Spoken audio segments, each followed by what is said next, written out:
Villemur. Karima, on va recevoir Nick dans quelques instants. On va parler du sondage Palace parce qu'on on a commencé à en parler au tout début de l'émission. La CAQ s'essouffle. Je réfléchissais à ça hier, à la possibilité très, très étrange de rater ses vacances dans la vie. On peut rater ses vacances. Cet été, les chefs ont tous à peu près pris des vacances. Il y en a que ça a été plus subtil que d'autres. Charles Milliard, c'était tellement subtil qu'il a fait une pub pour dire « Où est Charles Milliard? » C'était plutôt raté. Lui, je pense qu'objectivement, c'est celui qui a eu le plus de difficultés cet été, là. On a vu la baisse dans les sondages, on a vu les annonces succéder et n'a pas vraiment impressionné personne. Paul-Saint-Pierre Plamondon a disparu à un moment donné. On s'est dit, il est où, lui aussi? Il était en vacances et il a réussi ses vacances d'une certaine façon parce que lui, il a maintenu sa place, même que Palace projette une majorité au Parti québécois s'il y avait une élection demain, 68 sièges, alors que la majorité, c'est 64. Mm-hmm. Oui, parce que quand on regarde le plus récent sondage Palace Data, Québec 125, l'actualité, donc tu l'as mentionné, le PQ aurait donc, selon les intentions de vote, 31 % des suffrages. Pour ce qui est des libéraux avec Charles Milliard, 27 %. La coalition Avenir Québec, là, en arrière, qui traîne du pied avec 19 % des intentions de vote. Conservateurs, 14 %. Québec solidaire perd 2,9 %. Et ce qui fait très mal, en fait, c'est les 6 points pour la CAQ là, chez les francophones, alors que les libéraux en gagnent 4 par rapport au précédent sondage de Palace. La seule affaire, en fait, oui, ça m'a quand même... ça attire mon attention parce que c'est vrai que les libéraux, Charles Milliard, ça s'est très mal passé cet été, en plus les gaffes et tout, mais ça montre quand même, dans ce cas-ci, pour lui, il peut regarder le sondage en disant, finalement, c'est pas si pire que ça. Mais moi, ce que ça montre, c'est pas tant sur Charles Milliard, c'est que ça montre à quel point, pour certains, l'option de dire, OK, l'option fédéraliste, ça va rester le Parti libéral pour certains, parce que les gens sont moins sûrs, ils se disent, bon, je vais-tu aller vers le Parti conservateur, c'est pas clair. Puis la CAQ, c'est quoi exactement? La CAQ est en perte de vitesse, elle n'incarne pas forcément l'avenir. Pour certains, ils vont dire, ouais, ça me semble que c'est un parti qui est un petit peu à bout de souffle. Donc, ça profite à Charles Milliard, parce que lui, là-dessus, il a fait des gains. Mais sur sa performance, et lui, comme chef, est-ce qu'il a fait vraiment la bonne figure cet été? Ça a plutôt très mal, ça s'est en fait assez mal passé, parce qu'il y a eu aussi des désistements. Dans son cas, des candidatures qui devaient être vedettes puis qui devaient aller au Parti libéral. Par exemple, on pense à M. Verret, cet illustre avocat qui avait été dans l'affaire de Turcotte. Candidat dans Louis Hébert, qui s'est désisté en disant « Je suis trop vieux, là, je ne suis pas faite pour le train de vie qui s'annonce pour moi. » On n'est pas René Verret. On lit entre les lignes. Oui, c'est ça, exactement. Donc, moi, ça m'a rappelé un peu, il y avait cet adage, là, ou enfin, ce qu'on entend souvent dire, dans certains châteaux forts libéraux, là, tu pourrais mettre n'importe quoi sa pancarte. Là, une boîte de céréales. C'est comme, puis les gens vont voter là-bas parce que c'est un château fort, puis les autres partis n'ont jamais aucune chance, alors que tu as d'autres comtés, il peut y avoir une course, ça peut bouger un petit peu les lignes. Donc, cela dit, très difficile, effectivement, pour la CAQ avec cette perte-là dans l'électorat francophone. Bref, ce que ça va nous dire, il faudra attendre le prochain son de cloche du prochain sondage, mais il y a quand même des petits voyants rouges. Oui, vraiment. Puis ça stagne vraiment. Nick Payne est avec nous. Bonjour, Nick Payne. Ah, on t'entend pas, on va rétablir le son. Ça marche-tu, Nick? Salut, vous Est-ce que t'es là? Oui, on préfère quand on t'entend. Allô, Nick. Hey, Nick, la CAQ... Je veux être entendu. Ben oui. Hey, la CAQ, c'est quand même le gouvernement, c'est la possibilité de faire des annonces, d'investir des millions de dollars, de donner des nananes, et pourtant, ça n'a pas suffi. Oui, puis Karima a bien fait de le souligner. Je ne sais pas si elle l'a dit dans ces termes-là, mais je le répète là, chez les francophones, parce que bien sûr, c'est là que ça compte le plus et de loin. La CAQ perd 6 points par rapport au dernier Palace et les libéraux en regagnent 4. C'est au-delà de la marge d'erreur, ça. Donc, c'est significatif et ça m'amène à ta question, Rémi. Je trouve que ce mouvement-là colle assez bien avec ce que je perçois lorsque je jase avec les gens, lorsque je lis les commentaires. Puis avec ce qu'on pouvait prévoir aussi, c'est-à-dire qu'il semble y avoir une sorte de ressac face à la pluie d'annonces, parfois plutôt électoralistes ou opportunistes du gouvernement Fréchette, là, des dernières semaines, des derniers mois même. Et là, on revient un peu au sentiment qu'on avait envers la CAQ sous Legault vers la fin, c'est-à-dire ce parti qui cherche un peu à effacer son bilan en nous achetant de diverses façons, si on veut. Et puis là, ben, ça a l'air que non seulement ça n'a pas fait recette, ça coûte à la CAQ à l'heure actuelle, cette attitude-là et ce sentiment-là que ça a amené chez les gens. Puis, autre élément qui est très inquiétant pour eux, le taux d'insatisfaction qui maintenant monte tout près de 60%. Ça, c'est fort. Et à ce moment-ci, ça va être très difficile de renverser la vapeur. Donc, premier élément, oui, la CAQ entre en campagne, enfin, dans cette pré-campagne et très bientôt en campagne, avec la possibilité d'avoir le plus mauvais résultat électoral de son histoire. Là. Il faut bien le dire. Alors, ça sent le chauffer et c'est pas facile à l'heure actuelle pour les caquistes. Maintenant, pour les libéraux, je vais en parler une seconde, dont on a passé l'été à dire que tout allait mal pour eux. Ben ça, bienvenue au Québec. C'est probablement le seul endroit au monde où il y a un parti comme ça qui peut accumuler les revers et voir ses appuis monter dans la marge d'erreur tout de même, mais de 2 points. Là. Donc, en tout cas, ce n'est pas une chute, loin de là. Alors, on voit que l'électorat fédéraliste, parce que le Parti québécois reste fort, retourne vers les libéraux, peut-être après avoir passé un petit moment à contempler la possibilité de la CAQ ou d'autres partis. Alors ça, c'est un point important de ce sondage aussi. Je veux parler d'un autre élément que j'ai retenu. Attends une minute, juste sur... Parce que je ne sais pas si tu changes de parti, là, mais moi, je veux t'entendre sur Christine Fréchette, sur la marque Christine Fréchette. Ça fait quand même quelques mois là, qu'elle a eu pour s'imposer, pour imposer une façon de la percevoir. Parce que des fois, il faut juste être capable de dire c'est qui Christine Fréchette en un mot. Et j'ai l'impression que c'est pas encore très clair. Bien, Paul Saint-Pierre Plamondon est toujours considéré comme le meilleur premier ministre potentiel et Christine Fréchette avait connu une montée, là, et maintenant, elle redescend. Alors, ça répond à ta question, clairement, ça n'a pas fonctionné. C'est quoi, c'est montgolfière? C'est ça le mot, montgolfière? C'est quoi le mot? Ça s'estompe. Bien, écoute, on a passé des mois, des semaines, à tout le moins, à le dire, c'est un peu vide. On perçoit l'ambition, on perçoit moins le programme. On perçoit cette volonté de mettre en marché une candidate souriante, efficace et tout, studieuse et tout ça, mais néanmoins, ça prend plus que ça. Et clairement, Christine Fréchette n'y arrive pas. Moi, je pense vraiment que c'est dans... Il y a 2 éléments. D'abord, on la connaît encore très peu. Et pour devenir premier ministre, il faut être entré dans les familles, dans l'esprit collectif, avoir participé là, au premier rang au débat politique pendant un bon moment là, pour que les gens sentent, que les gens aient vraiment envie de nous faire confiance. Donc, ce premier élément-là est important. Deuxième élément, qui l'est tout autant d'après moi, c'est encore une fois l'absence de motif, de mission, de substance. Quelle est la substantifique moelle du parcours de Christine Fréchette en politique, à part bien gérer, bien faire les choses et tout ça? On ne le sait pas trop. Et ça c'est compliqué pour elle aussi. C'est pas quelqu'un qui arrive avec un projet qui la motive, là, qui la prend au trip et dont on sent qu'elle s'implique en politique pour ça. Et ça, c'est un problème. Je pense que ça s'explique de ces 2 façons-là, là, ce qui lui arrive. Mm-hmm.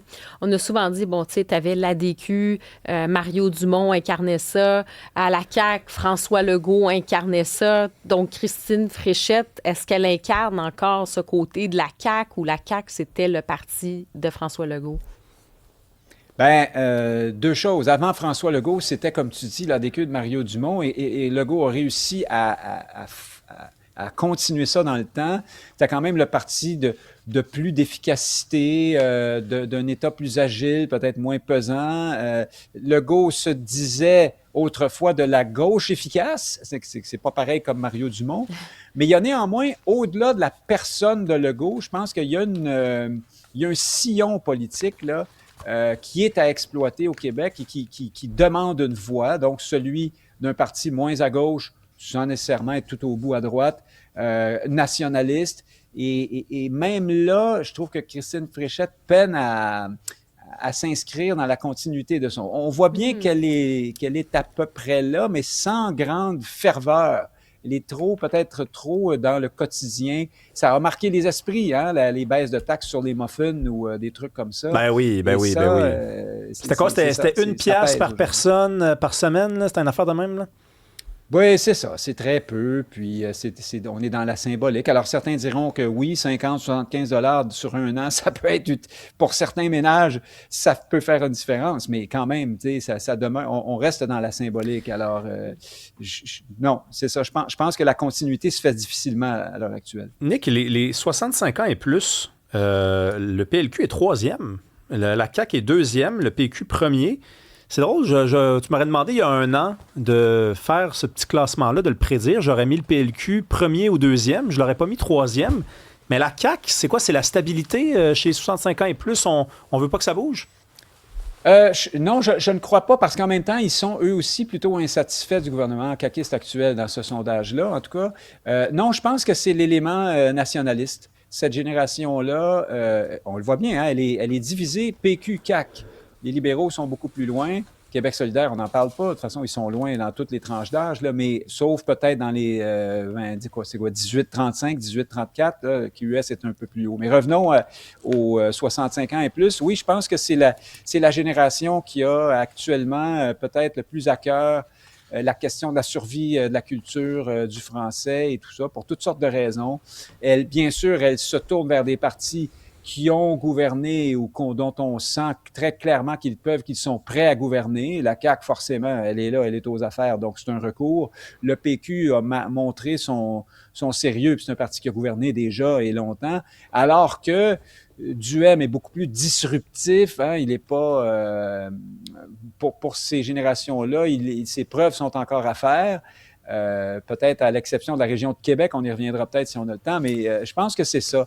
Parti professionnel et parti nationaliste. C'est ce qui fait que le PQ et la CAQ sont au devant. Puis les libéraux, chez les gens plus vieux, portent un lourd héritage aussi. Hein. Il y a pas mal de jeunes qui s'intéressent au PLQ, mais chez les plus âgés, c'est très difficile de faire confiance à ce parti-là qui a... On le sait, là, avec les histoires des odeurs de corruption et de retour d'ascenseur et de patronage. On a de la mémoire. Ça a beaucoup marqué les esprits. Ouais, et je veux t'entendre, Nick, justement, sur le Parti conservateur du Québec, d'Éric Duhem. Ça sera aujourd'hui là, qu'il doit annoncer son slogan de campagne. Donc, ça va certainement attirer la curiosité, là, pas juste des analystes politiques, mais aussi de la population. Je veux t'entendre parce que du côté de Québec, là, quand on regarde la région de Québec, on nous dit que le Parti conservateur est quand même en tête dans les intentions de vote, toujours selon ce fameux sondage Palace Data, à 31 %. PQ, deuxième place avec 25 % des intentions de vote. Quelle lecture en fais-tu? Ah, bien, clairement, il y a plusieurs éléments, mais clairement, la région de Québec est plus conservatrice, déjà, c'est important de le dire, et aussi, Duhem a une existence là-bas médiatique, déjà très forte depuis longtemps, beaucoup plus qu'ailleurs au Québec. Deuxième élément qui vient jouer en sa faveur là-bas, et bien sûr, il a des relais médiatiques importants, mais je pense que fondamentalement, on le sous-estime vu d'ailleurs, et notamment de notre univers montréalais, à quel point à Québec, on est plus conservateur, on veut un gouvernement moins pesant, moins de taxes et moins de gauchisme culturel aussi, moins la lutte à un certain wokisme, c'est important là-bas aussi. Je pense que ça vient peser ça également. Alors, essentiellement, ce sont ces éléments-là. Puis à Québec, là, on est un peu passé à autre chose, je pense, en ce qui regarde la mauvaise réputation qu'avaient acquis les conservateurs pendant la pandémie aux yeux de plusieurs rangs, comme étant du côté des complotistes et ceci et cela, les coucous. Bon, tandis que je pense qu'ailleurs, on a encore davantage ces stigmates-là chez les conservateurs, tout simplement parce que le reste du message porte moins. Alors, je pense que c'est ce qui explique. Il n'y a pas de mystère, Québec. C'est vraiment une tendance politique au conservatisme qui est plus forte là-bas et, il faut le dire, à un certain nationalisme qui n'est pas nécessairement souverainiste, mais la région de Québec demeure, comme tu l'as dit, à 25 % pour le PQ, 31 % pour les conservateurs. les conservateurs qui se disent désormais autonomistes. Éric Duhem a publié un livre épais, là, fouillé sur cette question-là, dans lequel il s'inscrit dans une longue tradition qui est qui est bien ancrée dans la ville de Québec aussi. Alors, je pense que c'est tout ça qui vient jouer. C'est tout simplement une question de sensibilité politique. Parle-nous de... Là, on va basculer aux États-Unis. Le progressiste Abdul El-Sayed qui a gagné la primaire démocrate. C'est une élection qui fait beaucoup jaser aux États-Unis parce que c'est un homme qui appartient à la gauche de la gauche. Et il y a des gens qui disent que ça pourrait peut-être même aider les républicains parce que ça fait passer les démocrates pour un parti encore plus à gauche qu'on pouvait bien l'imaginer. Mais ça veut aussi dire quelque chose pour la gauche. Analyse ça pour nous. Oui, donc Abdulrahman Mohamed El-Sayed, de son nom complet, il est désormais donc le candidat démocrate pour le poste de sénateur du Michigan. Moi, ce qui retient mon attention dans son cas, c'est qu'il incarne parfaitement alors, c'est un phénomène qu'on voit émerger en Occident à travers, avant lui, le maire de New York, Mamdani.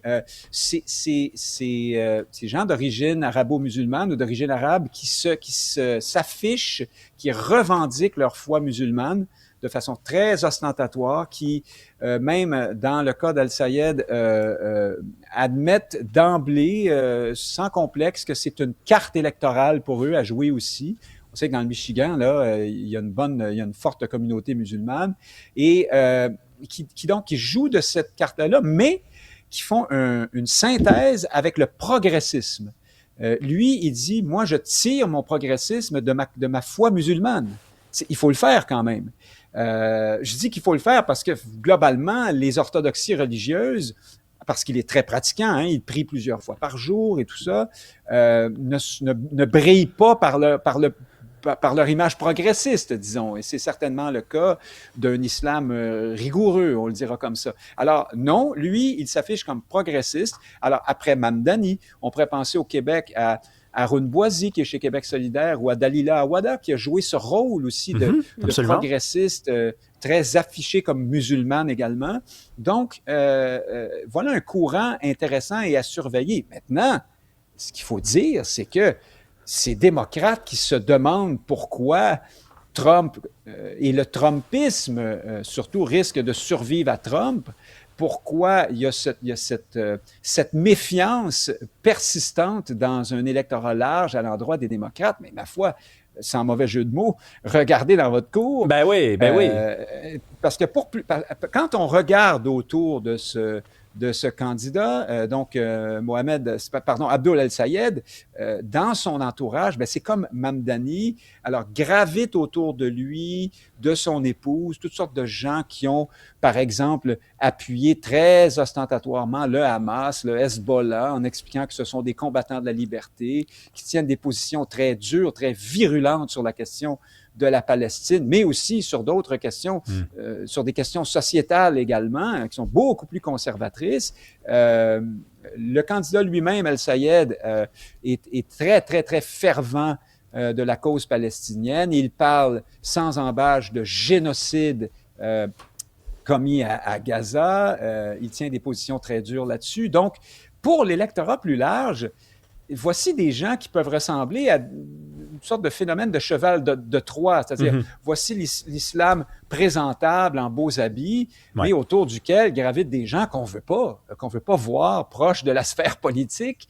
C'est du moins ce que pense une grande partie de la population. Et les démocrates, en choisissant des candidats comme ça, vont se ménagent des années encore de vaches maigres, à mon point de vue. Il faudra voir quelles seront, évidemment, les circonstances. Le monde change, Nick. Le monde change. Les jeunes changent aussi. La preuve, Mamdani a été élu. Hein?